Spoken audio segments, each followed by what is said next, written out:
हे माँ कमलवासिनी कृष्णा प्रिया नारायणी महालक्ष्मी के चरणों में मेरा बारंबार नमस्कार। सज्जनों, कल के सत्र के बाद हम उसी क्रम में आगे चलते हैं।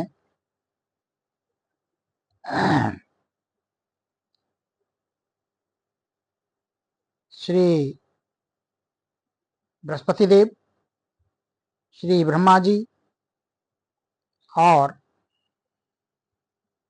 श्री इंद्रदेव तीनों ही विष्णु जी के शरण में पहुंचते हैं और अपनी व्यथा कथा का वर्णन करते हैं।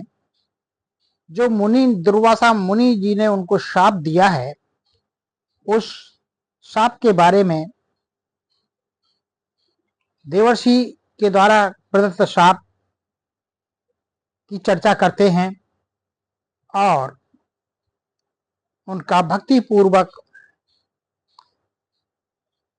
चरण बंदन करने के बाद पूछते हैं कि हे भगवान, इसका निराकरण कैसे हो? ये ब्राह्मण द्वारा दिया हुआ शाप है।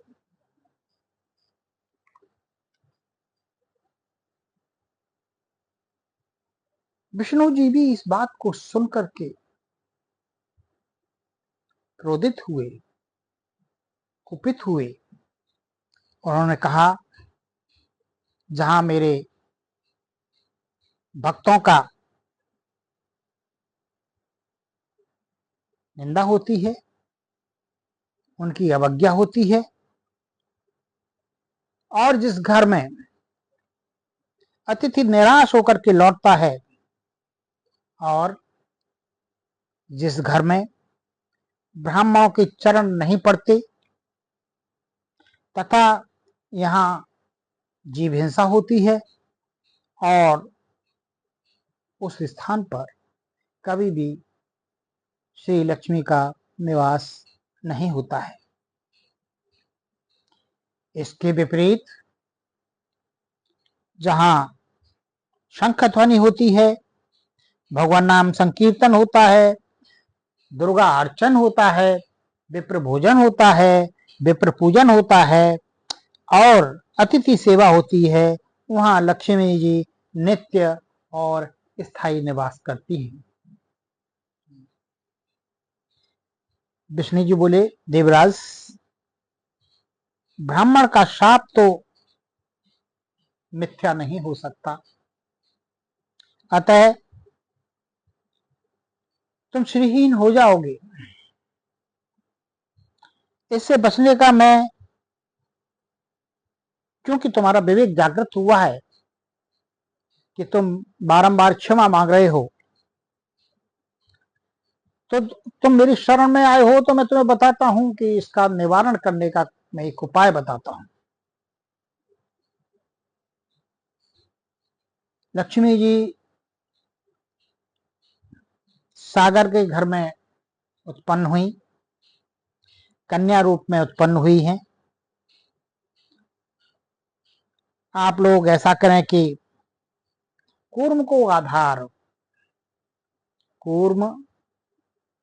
कूर्मावतार हुए हैं भगवान, कूर्म माने कच्छप, उनको आप आधार बनाएं और मंदराचल की मथनी बनाएं और शेष नाग को पाश बनाएं। पाश मीन्स रस्सी,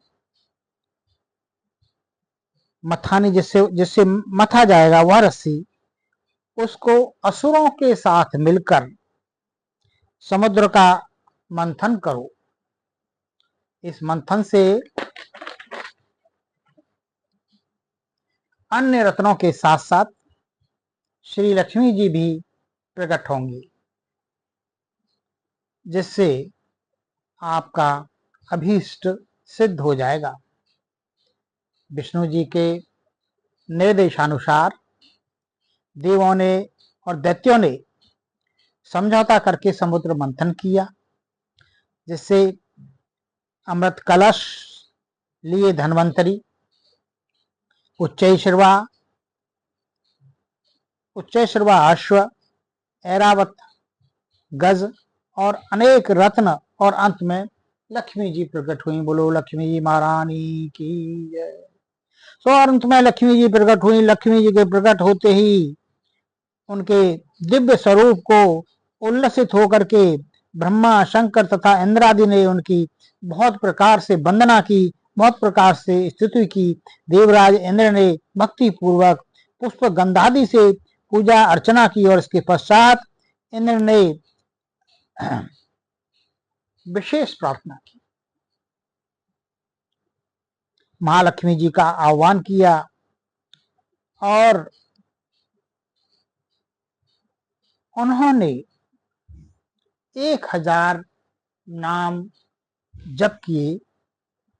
ओम श्री ह्रीं श्री कमले कमलालय प्रसीद प्रसीद, श्रीं श्रीं ओम महालक्ष्मी नमः।